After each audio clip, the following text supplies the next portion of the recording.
Okay, welcome everyone. I want to welcome you to our lecture today on cognition. Today we're going to discuss all of those things that encompass thinking. For example, mental imagery, executive function, concept formation, and even thinking about thinking, so reflecting upon our thought processes. We're going to talk about all of that today during this brief lecture. Now, it is a brief lecture, so what do I mean by that? I mean, we aren't going to have a really detailed conversation about cognition. We could spend an entire semester talking about cognition. Another thing I'm going to avoid in this particular lecture is all of the mathematical concepts that come into discussions on cognition. For example, there's a lot of work in AI that's been done that's looked at like networks of neurons as if they were networks within a computer. So there is a computer model for the brain, and it's been used to explain a lot of what we know and what we think about um, and what we've studied related to cognition. So without getting into all those networks of neurons and the probability of neurons firing or not firing, and all of the mathematical concepts that come into those large distributions and networks of neurons, we're going to focus on the broad concepts that you need to know to have a basic understanding of cognition. So the first four broad concepts that I want to introduce are executive functions, mental imagery, and concept formation, as well as metacognition. And in each one of these areas, there's been a lot of work done by various researchers on these different topics. So you could kind of almost pick one of these topics and spend your entire career studying this form of cognitive thinking or this type of cognitive process. So executive functions include like planning, decision making, impulse control, emotional regulation, and task switching. So planning is that process of simulating what may happen in the future. Maybe the planning is very sophisticated, so we go from just a simple like post-it note where you've kind of got a list and these are the things that you're going to do today, or getting into something much more sophisticated like the blueprint of an actual building or structure or a schematic or a model of or a process model of how you're going to achieve some sort of complex goal with a group. Decision making is deciding on which options are most viable, and these processes can be driven by emotions and affects. And we saw a little bit of that earlier on in the course. Emotional regulation is where we may be trying to cool down a hot emotion or appropriately display emotion in the context. So whatever context that is. So you might be in a context where at work somebody maybe frustrates you a little bit, or in a professional or pseudo-professional setting, somebody frustrates you a little bit, and you regulate away your emotions, you cool down those hot emotions, and then possibly when in an appropriate setting, when those emotions can be displayed. For example, in athletics, there is some rules of emotional regulation, but in those arenas, sometimes passion can kind of take over and people can be more emotionally expressive. And so they are in those moments. And so the brain is kind of trying to understand the context and where it needs to make these emotional displays and where it needs to regulate them away.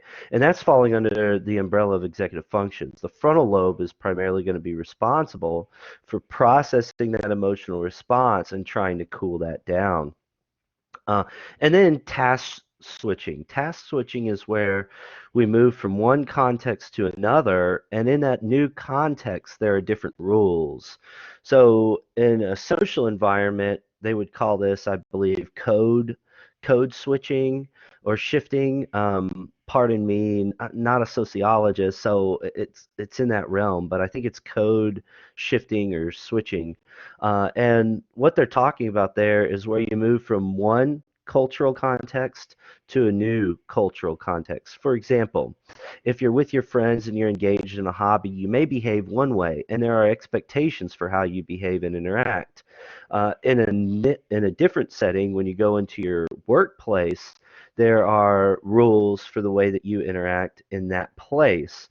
And recognizing that is a shift, and so it requires the executive processing centers in the brain to really take control and make sure that you are abiding by the rules in this new place. Where else do we see this? We also see this with language. So people that are bilingual have to task switch between the rules and grammatical rules of one language to another language, where the grammatical structure of a sentence may be completely different. And so they have to get very good at task switching. And it takes a lot of executive function and cognitive capacity and really an ability to do so. And there has been work done by several cognitive psychologists and linguists. For example, Ellen Bialystok has done some work on task shifting and actually took a look at people's brains and noticed that, you know what, there are differences, physical differences in the brains of people that are monolingual versus bilingual, and it's largely associated with these areas that are responsible for executive functions. Mental imagery is our ability to visualize a scene or a process or some sort of world that is maintained in our mind's eye, and this is a cognitive process that can be studied and somewhat understood. In fact, people are trying to understand if we could model the neuronal activity in the brain to see if we could project accurate images of what the person might be thinking onto a computer screen. But this is all being done in like an fMRI type setting, where they previously had people like look at individuals that they know, and then they brought them back in and had them, you know, kind of imagine those same people, and from those predictable patterns, they're able, with some resolution, to produce a mental image. So the idea is that the brain is holding these images in our mind's eye. Concept formation is with concept formation, we usually start out very broad and then we become more specific. So what I like to think of here is if you're thinking of the developmental trajectory of a child trying to form a concept, they're going to start out very broad, and then they're going to become more narrowed and specific. For example, anything that moves around could initially be called like an animal. Okay, so that thing's moving, it's an animal. All right, and so that's kind of the broad concept, and then we get to which type of animal. Okay, so that would be like a subcategory. So we're going from that broad concept in the hierarchy, okay, to more basic level concepts where we go, okay, this is an animal, but now we've got a bird, and we've got a reptile, and we've got a mammal. Okay, and then from that we're going to get even more specific. So which type of bird do we have? Well, we have a parrot, and we have a mockingbird, and we have a penguin that doesn't really quite fit the typical prototype because it's not moving through the air, but it does have all of the features, and it tends to fly through the water. And so we kind of put that under bird and in a kind of a slightly different place. But these concepts usually form out by starting with broad categorizations and moving to more specific categorizations. And then you can be wrong in this concept. So if we're looking at a kid, maybe they look at the automated AI vacuum cleaner that's moving around some room, and they go, "Oh, that's an animal. What type of animal is that?" And then you go, "Well, no, that's not really an animal. That's something else. that's made of different things. And so now the categories get more specific, and maybe they even form a new category. Oh, animals are things that have these features, right? And robots are things that have these features, like electronics, like batteries and a power source and things like that.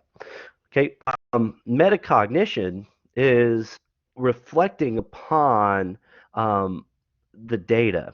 So later on in this presentation, we're going to see a few videos where we don't always do this very well. Even as adults, there's been some research showing that some adults still don't really ever form this metacognitive ability. Uh, but what is it? It's reflecting upon our thought processes and then potentially revising those concepts so that we have a better understanding of our world. So I'll give you an example.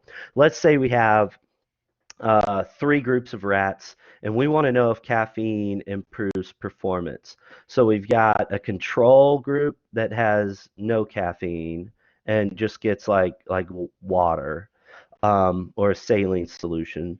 And then we get another group of rats that will get a dose of caffeine in their drink, and it's a low dose. And then we get another group that gets a high dose. And what we want to know is if this improves the rate of responding um, in a maze. So they've got this maze that they're going to run.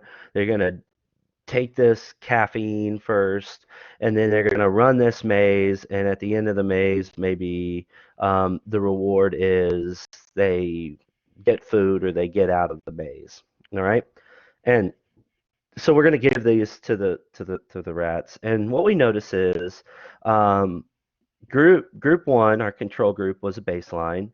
So they're going to run the maze, and then we found that the first experimental group, the group with the low dose, actually ran the maze faster than the group that than the control group that didn't get any caffeine.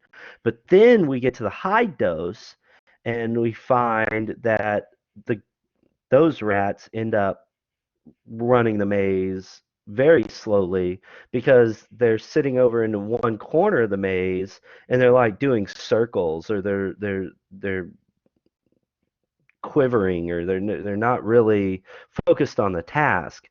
They have, in other words, too much caffeine. And once again, the hypothesis was that caffeine is going to improve performance on this task. But we have contradictory evidence. We have evidence that supports our claim at the low dosage, but then at the high dosage, we have evidence that refutes our claim. And so what we were tasked with doing is reflecting upon the outcomes and our hypothesis and the data and our original concept, and going back and revising that concept. What we would say is, under certain conditions, caffeine can improve performance. In that, low dosages of caffeine improve performance, but high dosages of caffeine can actually disrupt performance. Okay, when we talk about problem solving, we're talking about some given state. There is a problem. There is some demand coming from the environment that needs to be met. Now, oftentimes with humans, we're a little creative in the way this works, and as you move on up to, as you move on up that phylogenetic tree, you start to see animal species that really have an ability to kind of form their own problems. So we've got this game we want to play, and we're going to kind of make up this game as we go along, and it will create problems for us. Same thing with us, but sometimes it's the environment. The environment's producing a demand, and we need to meet that demand. So what is the goal? Well, the goal in some situations, maybe for this class, is to earn a certain grade. So the problem is I don't understand concepts well enough at the onset of the class to make a certain grade, but I want to make this grade. So what do I need to do in order to get that grade? And what you may do is you may start out preparing for this using tactics you've used in the past. Maybe you have a certain set of study tactics that you use. Maybe your thing is to like highlight your notes or copy down your notes.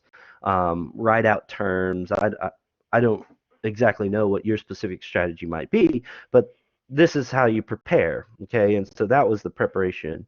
Then you form some hypotheses. Well, if I don't make the grade I want, I'm going to try this other strategy. And maybe from that you form some algorithms. Maybe with those algorithms, they're logical stepwise process. So I will use my strategies that I've used in the past. If they get me the grade I want on the test, I will continue using those strategies.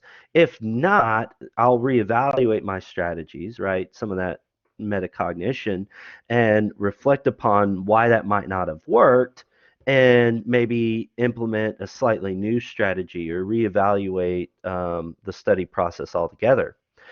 Heuristics are a little bit different. That's what we started out with. We started out with those rules of thumb rooted in past experience, and we really like to use these. We really kind of mostly as a species cognitively lazy. If we can get away with using our what we've done in the past, and if we can get that to work and generalize to novel situations, that's what we're going to do.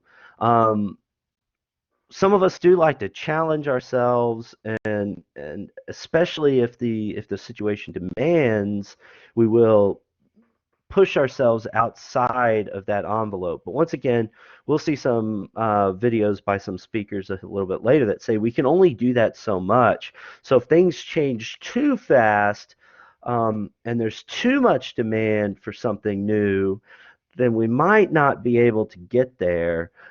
But if it's the next logical step, we might be able to branch out a little bit further from these heuristics.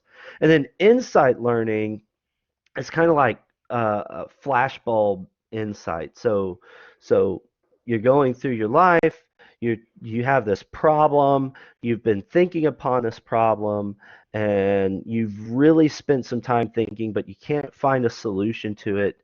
And then all of a sudden, you have a flash of insight, and you realize how to accomplish the task.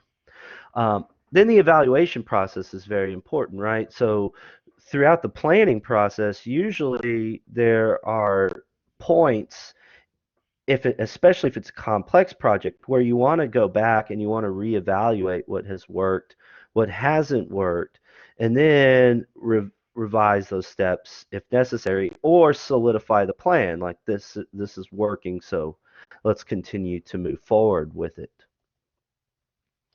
Some barriers to problem solving are mental sets, functional fixedness, availability heuristic, representativeness heuristic, and confirmation bias. Now, this is an exhaustive list of biases, and you can find more cognitive biases that we have, but these are some of the ones that were highlighted in your book. So go ahead and take a moment to address these various biases.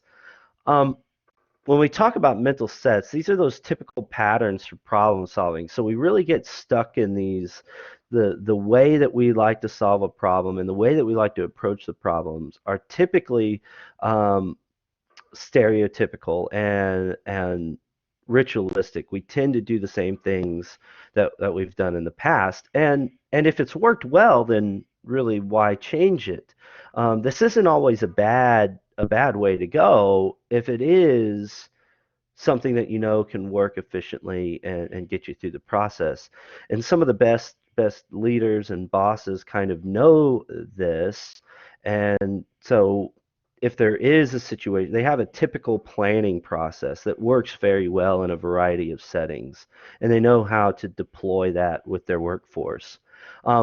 However, when things change rapidly, like what we've seen, for example, with this COVID-19 pandemic, is that those mental sets have to be revised because there are no more face-to-face on-site classes. So we have to rethink the way that information gets delivered. And with that comes a revision to those mental sets. But if we adhere strongly to those, then we might actually fail in this new environment. Functional fixedness is how we view certain tools and how we view certain concepts and maybe even theory. We view it as only being applicable in this one setting, and when we do that, we can really box ourselves into what those tools are used for. So there's an example in psychology, actually, relatively recently, where evolutionary theory is now being applied more to psychological processes such as affect, mood, emotions, thoughts, and behaviors, right? There's an adaptive purpose to these things. And if we can understand the adaptive purpose of our psychology, then maybe we can make people more resilient and make people more flexible and help them, kind of realize how to, flourish in the environment. Um, but that's relatively new, and it's relatively new, I think, because maybe there was some functional fixedness that the theory of evolution could only be applied in certain fields of inquiry and weren't really applicable in our own.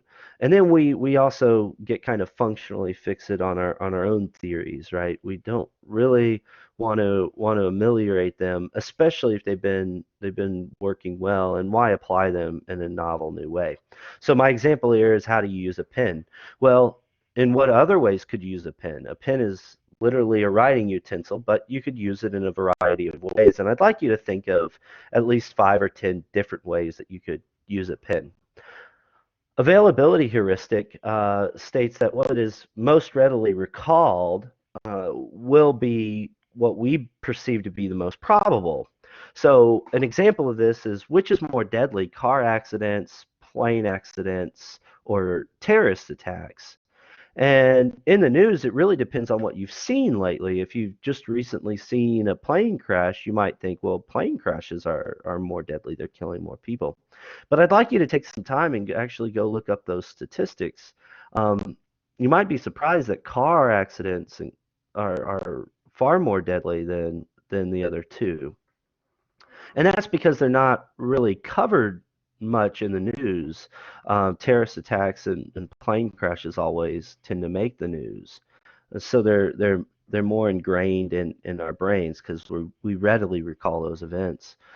Representative heuristic is where the fit of items or objects to existing concepts makes sense. And so since it makes sense, we tend to gravitate toward that type of of representation. Okay, and then confirmation bias is where we tend to go and we look for data that match concepts and ideas that we already have. So, for example, let's say you're a Democrat and there is a Democratic president who you voted for. Well, you're probably going to overlook the things that went wrong with that presidency, and you're going to look for the things that you like about that president. And those things that you really like are really going to pop out toward you to confirm your selection of that particular individual and to validate your vote. Likewise, if there's a Republican president and you voted for that Republican president, you're more likely to overlook the issues and problems with that president, and you're more likely to find those nuggets of information that allow you to validate your selection and choice.